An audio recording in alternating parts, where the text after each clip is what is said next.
नमस्कार, मैं रीनू यादव आप सभी दर्शकों का अन्नदाता कार्यक्रम में स्वागत करती हूं। किसान बहुत परिश्रमी होते हैं। वे खेतों में जी तोड़ मेहनत करते हैं।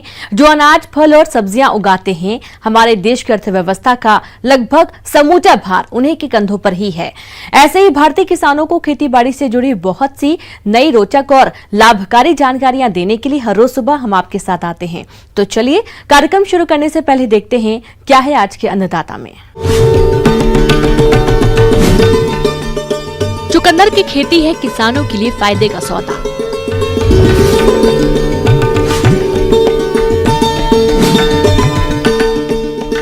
अधिक फलन के लिए बेर के बाग में जरूरी कार्य।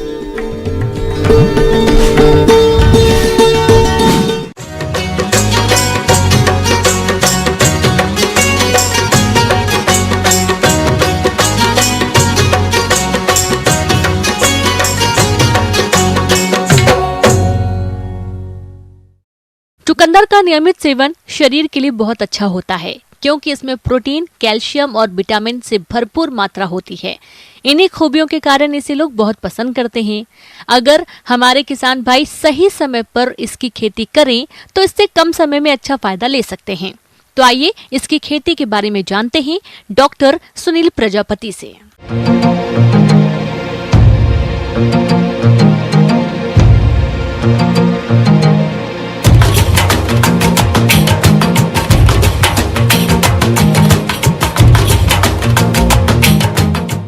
चुकंदर की खेती के संबंध में कुछ बताना चाहूँगा, जिससे किसान भाई अपनी चुकंदर की खेती आने वाले सीज़न में अच्छे से कर सके। जो हमारा सीज़न है शीतकालीन, ये इसकी मुख्य फसल है और चुकंदर एक सलाद के रूप में ली जाने वाली प्रमुख फसल में से एक है।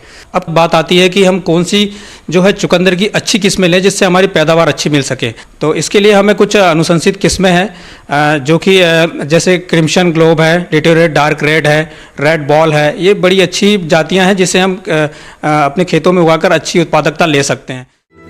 किसान भाइयों, अभी आपने चुकंदर की उन्नतशील किस्मों के बारे में जानकारी हासिल की। अब आइए जानते हैं भूमि की तैयारी और संतुलित मात्रा में खाद और उर्वरक प्रबंधन के बारे में। भूमि का चयन जो है हमें वहाँ करना चाहिए जहाँ पे पानी का ठहराव नहीं हो रहा हो। भूमि जो हमारी है वो हमारी रेतीली दोमट भूमि होना चाहिए, जिससे हमारी ये जड़ वाली फसल है। तो विशेष ध्यान देने वाली बात यही है कि जड़ वाली फसल के लिए हमें वृद्धि के लिए बहुत ही अच्छी हल्की ज़मीन जो कि हमारी जिसमें हमारी जड़कंद अच्छे से वृद्धि कर सके, हमें ऐसी भूमि की आवश्यकता होगी। और खेत की तैयारी के लिए हमें यह अनुशंसा है कि हम इसमें एक पलटने वाले हल से और 4 से 5 हमें कल्टीवेटर से हमें इसे चलाकर हमें इसकी खेत की तैयारी कर लेनी होगी। और हम एक पाटा चला देंगे ताकि हमारा खेत जो है समतल हो जाए। खेत की तैयारी करते समय एक विशेष बात है, और हमें खाद और उर्वरक की मात्रा का ध्यान रखना होता है। खाद के लिए हम 25 से 30 क्विंटल जो हमें अच्छी सड़ी हुई गोबर की खाद है, हम इसका इस्तेमाल कर सकते हैं। और हम इसमें रखते हैं 60 kg इसमें हम नाइट्रोजन की मात्रा लेंगे, 160 kg हम फास्फोरस की और 100 kg हम पोटास की मात्रा लेंगे। सल्फर का भी हम इसमें उपयोग करेंगे। तो जिंक सल्फेट हम 20 से 25 kg प्रति हेक्टेयर की मात्रा जो कि अनुशंसित है। और हमारे जो मुख्य पोषक तत्व है नाइट्रोजन, इसे हमें पूरे बेसल डोज में पूरा खेत की तैयारी के समय नहीं देना है, इसकी आधी मात्रा ही हमें देनी है। और 2 से 3 मात्रा जो कि हम अलग अलग भागों में कर लेंगे, आधी मात्रा को लगभग इसमें 20 से 25 दिन के अंतराल में दे सकते हैं। चुकंदर फसल की उचित वृद्धि और विकास हो और उसमें किसी भी प्रकार का भूमि जनक रोग नहीं आए, इसके लिए आपको बीज का उपचार करते हुए सही समय पर वैज्ञानिक तकनीक से बुआई किस तरह से करना है, आइए जानते हैं। इसमें बीज की जो हमें अनुशंसित मात्रा है 5 से 6 kg प्रति हेक्टेयर की दर से हम इसे चुकंदर का बीज दर ले सकते हैं। बात आती है कि हमें बीज की बुआई करनी है, और हमें बीज की बुआई करने से पहले विशेष ध्यान ये रखना होगा कि हम बीज को उपचारित करें, जो कि हम कार्बेंडाजिम 2 ग्राम प्रति किलोग्राम के हिसाब से हम इसके उपचारित करके हम अपने खेतों में उगाकर अच्छी उत्पादकता ले सकते हैं। किसान भाई, इसके बाद हमारी बात है कि हमें इस अंतराल कितना रखना होगा हमें।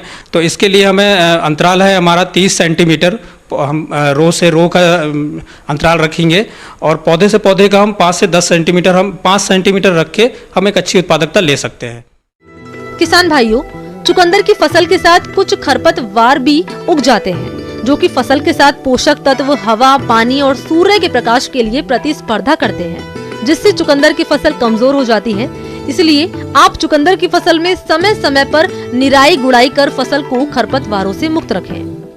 अब ये फसल जड़कंद वाली है, इसके लिए हमें ज़रूरी होता है कि हमें इसकी अर्थिंग करनी होती है। अगर हमें इसे मिट्टी चढ़ा के रखना होता है। हमारे जो कंद है वो डायरेक्ट सन के कांटेक्ट में, डायरेक्ट सूर्य के कांटेक्ट में ना आए, ताकि हमारे जो उसके जो ट्यूबर्स है वो की जो बाहर ना निकले, ताकि उसके कलर जो है उसका बदलने लगता है और जो उसके हमें मार्केट वैल्यू, जो हमें बाजार मूल्य है, इसका हमें ठीक से नहीं मिल पाता है। किसान भाइयों, इसके बाद बात आती है कि हमारे जल प्रबंधन की। तो इसमें जल प्रबंधन के लिए विशेष ध्यान ये है कि हमारी ये शीतकालीन फसल है और इसमें अगर हमें नमी की मात्रा कम दिखती है तो हम 20 से 25 दिन या 15-20 दिन के अंतराल पे हम इसकी सिंचाई कर सकते हैं। तो किसान भाइयों, इन्हीं बातों का ध्यान रखते हुए हमें चुकंदर की खेती अगले आने वाले हमारे सीजन जो शीतकालीन आने वाला है, इसमें हम कर सकते हैं और हमें अच्छा मुनाफा प्राप्त कर सकते हैं।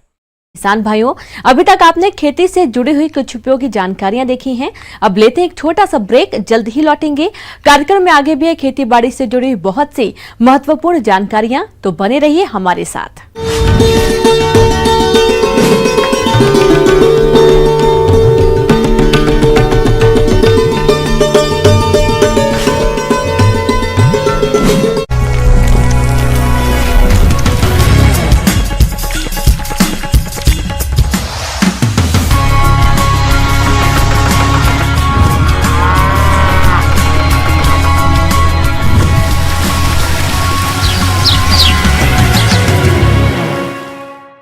ब्रेक के बाद आप सभी दर्शकों का अन्नदाता में स्वागत है। चलिए अब रुख करते हैं अगली कड़ी की ओर।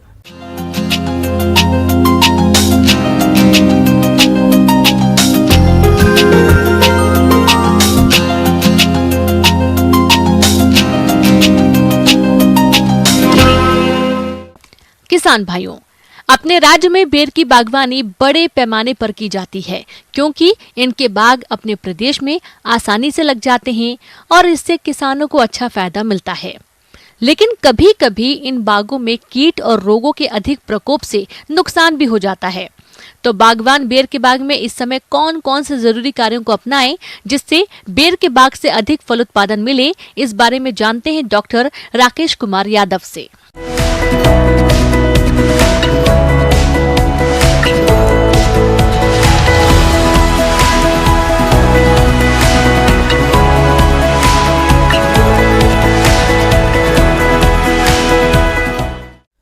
बारिश जहाँ ज़्यादा होती है तो घास भी बहुत ज़्यादा हो जाती है बगीचे में। तो जो बीच में जगह बचती है उसमें हम हैरो चलवा के उसकी मतलब मिट्टी में मिला देते हैं घास को और थावलों को साफ रखते हैं। एक बात ये भी ध्यान रखें कि कोई भी शाखाएं ज़मीन से नहीं टकरानी चाहिए, मतलब क्योंकि सॉइल सरफेस से जो शाखा टच होती है उसमें जो सॉइल बोर्न डिजीज है वो उनके आने के चांसेस ज़्यादा रहते हैं। इसलिए कोई भी फल वृक्ष का बगीचा हो उसमें ये विशेष ध्यान रखें कि ज़मीन से लगती हुई कोई शाखाएं हैं तो उनको काट दें। किसान भाइयों, फलों में बेर को गरीबों का मेवा कहा जाता है, क्योंकि इसमें कई तरह के विटामिन, कैल्शियम, फास्फोरस और आयरन, खनिज लवण प्रचुर मात्रा में पाए जाते हैं। इसके अलावा इसका फल काफी सस्ता होता है और आसानी से सभी जगह पर मिल जाता है। इसके बाग अपने प्रदेश में बड़े पैमाने पर देखने को मिलते हैं। इसकी बागवानी से किसान अच्छा लाभ भी कमाते हैं। किसान भाइयों, बेर के बाग में पुष्पन से फलन की अवस्था पर कई तरह के कीट और रोगों का प्रकोप भी होता है। जो बागवान इसकी सही पहचान करके समय पर नियंत्रण कर लेते हैं, उन्हें अधिक फलोत्पादन मिलता है। एक इसका जो मुख्य रोग है वो है पाउडरी मिल्ड्यू, जिसको छाछिया रोग बोलते हैं। इसमें क्या होता है कि पत्तियों के ऊपर सबसे पहले जो इसका प्रकोप होता है पत्तियों के ऊपर आता है। तो पत्तियों पे जैसे राख जैसे सफ़ेद सा पाउडर जम जाता है पत्तियों के ऊपर, क्योंकि ये जो रोग है पहले पत्तियों पे आएगा, उसके बाद में फलों पे आएगा। तो फल की क्वालिटी ख़राब हो जाएगी और मार्केट में उसका दाम अच्छा नहीं मिलेगा। इसलिए फंजीसाइड जो जैसे केराथेन है या कोई भी जो सिस्टेमिक फंजीसाइड वगैरह होती है उनका हम स्प्रे करते रहें और अपने फल बगीचे को इन कीट बीमारियों से दूर रखें। बागवान भाइयों, यदि बेर के फलों पर काले धब्बे दिखाई दें तो इसकी रोकथाम के लिए 250 ग्राम मैंकोजेब 75 WP का 100 लीटर पानी में घोल तैयार करके 15 दिनों के फासले पर छिड़काव करना चाहिए। जो अपनी फ्रूट फ्लाई है, फल मक्खी जिसको बोलते हैं, क्योंकि बेर में बहुत ज़्यादा इसका प्रकोप होता है फल मक्खी का। तो फल मक्खी क्या करती है, जैसे ही हमारा फल बन जाता है उसके बाद में उस नई ग्रोथ, मतलब जो डेवलपिंग फ्रूट होता है उसमें वो एग लेइंग करती है, अंडे देती है। और वो जो अंडा है बाद में जैसे जैसे फल बड़ा होता जाता है वैसे वैसे वो अंडा से लार्वा, लार्वा से प्यूपा बन के और उसमें फल को अंदर ही अंदर खा के सड़ा देते हैं।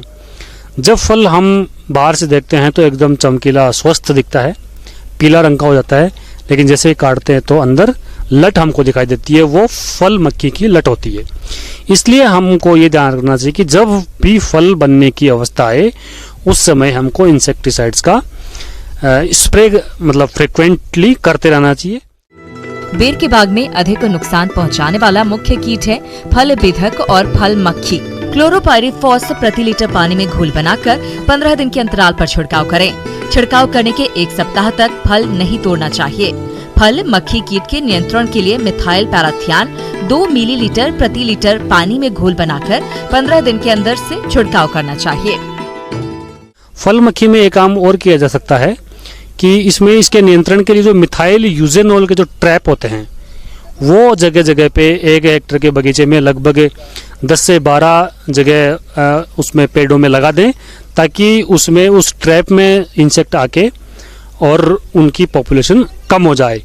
एक इसमें किसानों को महत्वपूर्ण कार्य ये भी करना चाहिए, जो फल मक्खी से प्रभावित है और वो जमीन पे गिर गए हैं उनको उठा के गड्ढा खोद के गड्ढे में दबा देना चाहिए, क्योंकि वहाँ गंदगी रहेगी तो उसका जो चक्र है कीड़े का, अंडा, लार्वा, प्यूपा और अडल्ट, वो जो चक्र है वो नहीं टूटेगा, और वो नहीं टूटेगा तो साल दर साल वो रोग जो कीट है हमारा आता रहेगा। इसलिए फल बगीचों के अंदर साफ सफाई बहुत आवश्यक है।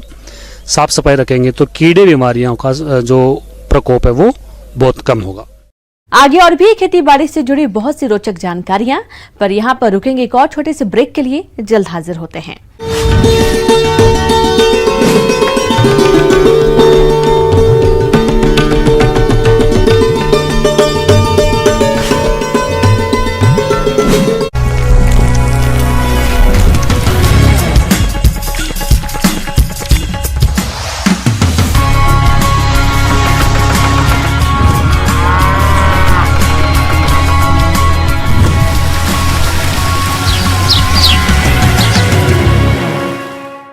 ब्रेक के बाद एक बार फिर से आप सभी दर्शकों का अन्नदाता कार्यक्रम में स्वागत है। बढ़ते हैं अगली प्रस्तुति की ओर।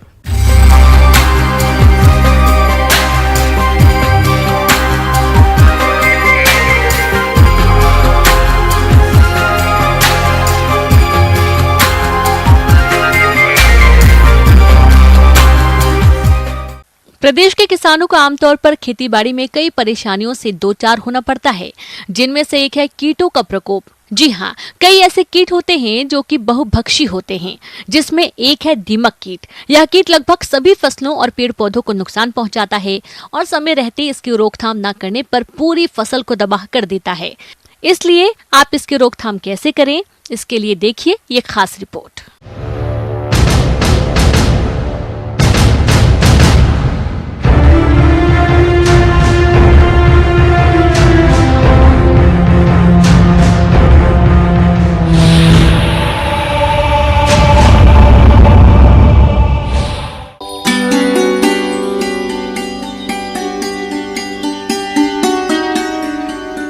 दीमक पोलीफेगस कीट होता है।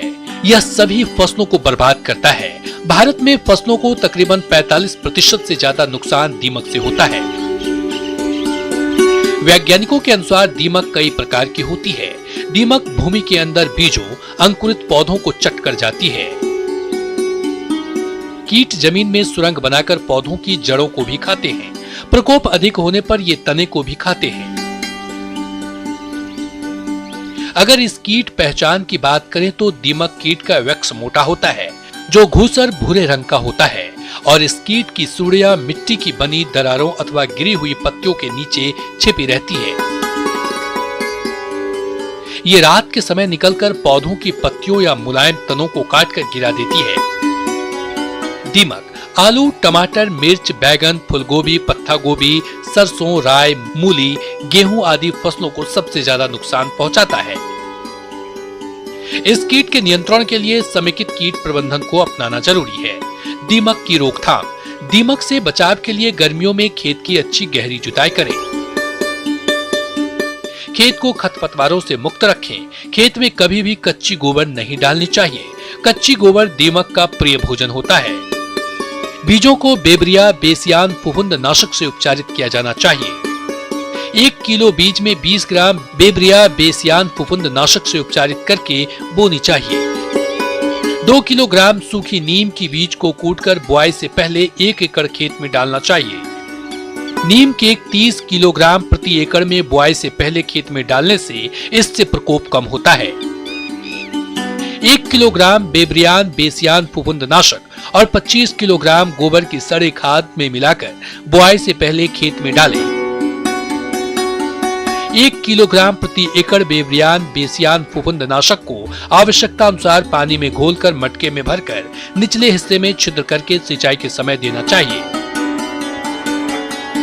दीमक के रासायनिक नियंत्रण के लिए क्लोरपाइरिफास 20 किलोग्राम प्रति हेक्टेयर खेत में बुआई से पहले भुरकाव करना चाहिए। प्रति किलो बीजों को 4 मिलीलीटर क्लोरोपाइरिफास दवा से उपचारित करके बीजों को बुआई करें। दीमक को नियंत्रित करने के लिए 2 लीटर क्लोरोपाइरिफास दवा को 4 किलो रेत में मिलाकर प्रति हेक्टेयर बुआई के समय खेत में डालना होता है। इसके साथ ही सिंचाई जल के साथ भी दवा को मिलाकर सिंचाई करने से कीट का प्रभावी नियंत्रण कर सकते हैं।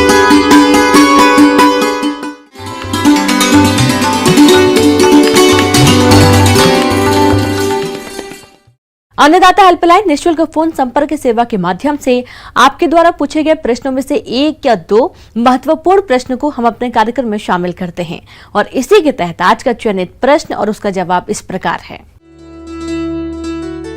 अन्नदाता कार्यक्रम में आज जो प्रश्न हमने शामिल किया है उसे पूछा है ग्राम अगरौली जिला रतलाम से जुनेद अंसारी ने।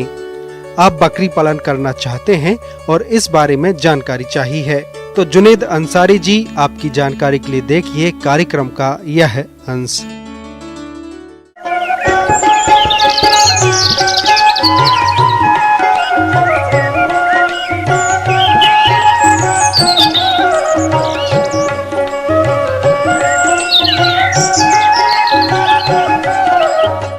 भारतवर्ष में ग्रामीण अर्थव्यवस्था के लिए बकरी पालन एक महत्वपूर्ण स्थान रखता है।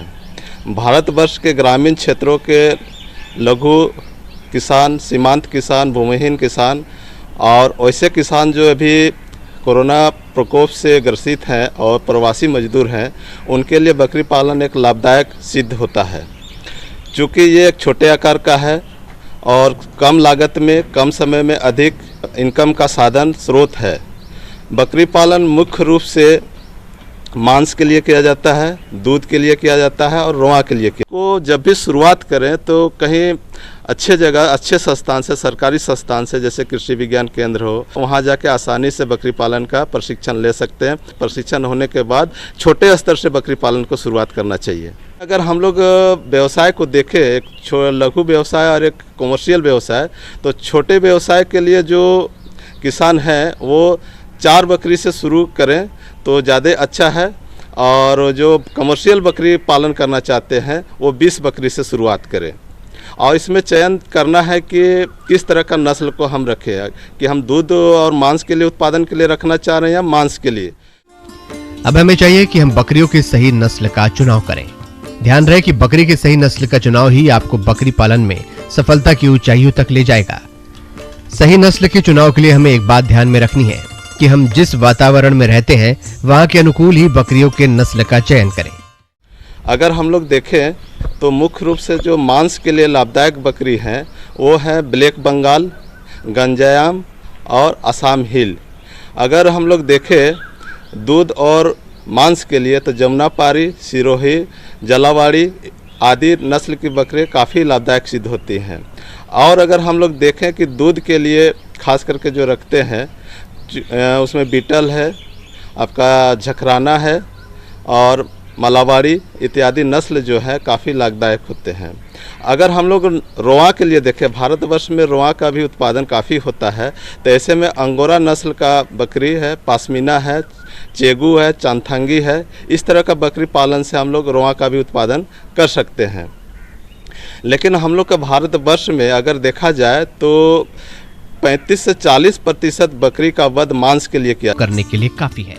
रखरखाव में आवास का देखें तो एक ऊंची जगह का चयन करना चाहिए, साथ ही 10 से 12 वर्ग फीट का एक जगह होना चाहिए। इसके लिए जो छोटे व्यवसाय करते हैं उसके लिए जो 2 बकरी और छौने हैं साथ में, उसके लिए 5 से 8 फीट का जगह का ज़रूरत पड़ता है। और जो बड़े फार्म चलाते जो कमर्शियल फार्म हैं उसके लिए 10 से 12 वर्ग फीट का ज़रूरत पड़ेगा। साथ ही रोशनदान होना चाहिए, हवा का बहाव आसानी से होना चाहिए, शेड में कम से कम 2 से 3 घंटा धूप की रोशनी आना चाहिए जिससे बीमारी से बचाव किया जा सकता है। खाने का व्यवस्था आप कम से कम 2 घंटा सुबह आपको चराने के लिए ले जाना है और 2 घंटा शाम में। लेकिन ध्यान देना है किसान भाई कि 1 से 1.5 किलोमीटर की दूरी ही चराने के लिए ले जाना चाहिए। इसके साथ ही वजन के अनुसार जैसे 10 किलो का अगर बकरी है तो उसको हम लोग 100 ग्राम का हम लोग दाना मिश्रण देंगे। अगर 15 से 20 किलो का है तो 200 ग्राम देंगे। दाना मिश्रण हम लोग घर पे जो लोकली अवेलेबल है आसपास क्षेत्रों में जो पाया जाता है उससे भी मिश्रण करके हम लोग दाना मिश्रण बना सकते हैं। जैसे कि मकई हम लोग देंगे 30 भाग, आपका हम लोग चोकर देंगे 37 भाग, मछली चूरन देंगे 5 भाग, खल्ली हम लोग देंगे 10 भाग और 1.5 भाग खनिज लवण देंगे और आधा किलो हम लोग इसमें नमक मिलाएंगे। तो इस तरह से हम लोग बकरी दाना मिश्रण बना सकते हैं। इसके साथ ही कुछ बीमारियां हैं जिसको हम लोग ध्यान में रख के बकरी पालन करें। जैसे खास करके बच्चों के लिए निमोनिया काफ़ी होता है तो निमोनिया का हम लोग निवारण करेंगे। इंट्रोटॉक्सिमिया का हम लोग टीका करेंगे और PPR का टीका करेंगे। इसके साथ ही देखा जाता है कि परजीवी रोग बहुत प्रकोप होता है, चाहे अंतः परजीवी हो चाहे बाह्य परजीवी है, इसके लिए भी हम लोग डिवर्मिंग करा देंगे, कृमिनाशक दवा इसमें देंगे। सामान्य तौर पे देखा जाए तो जनवरी से लेकर दिसंबर तक का एक कैलेंडर बनाना चाहिए जिसमें पर्व त्यौहार शादी ब्याह का आयोजन होता है। उस समय को ध्यान में रखते हुए अगर बकरी पालन करें तो मार्केट का जो प्रबंधन है वो आसानी से हो सकता है।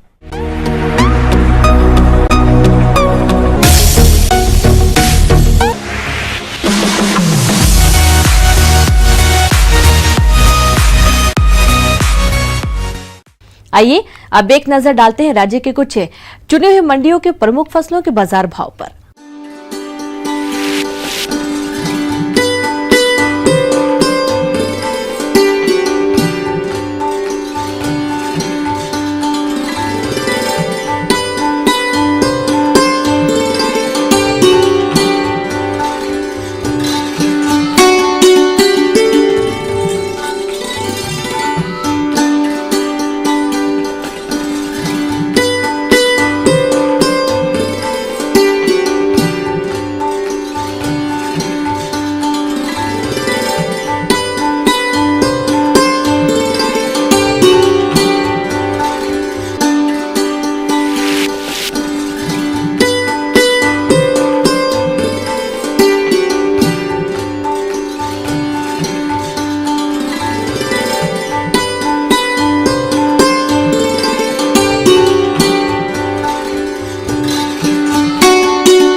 किसान भाइयों, अन्नदाता आपकी सेवा के लिए संकल्परत है। कृषि संबंधित समस्या एवं सुझावों के लिए आप हमें इस पते पर संपर्क कर सकते हैं। प्रोड्यूसर अन्नदाता news 18 Madhya Pradesh Chhattisgarh Ramoji film city Hyderabad 501512। साथ ही आप हमें ईमेल भी कर सकते हैं। हमारा ईमेल है p18annadatamp@nw18.com। और इसके अतिरिक्त आप हमें निःशुल्क हेल्पलाइन नंबर 180041922155 पर सोमवार से शनिवार सुबह 10 से शाम 4 बजे के बीच संपर्क कर सकते हैं। किसान भाइयों, अब समय हो रहा है आपसे विदा लेने का, तो हमारी अन्नदाता टीम को दीजिए इजाजत। कल फिर आपसे मुलाकात होगी कृषि संबंधित कुछ और महत्वपूर्ण जानकारियों के साथ। नमस्कार।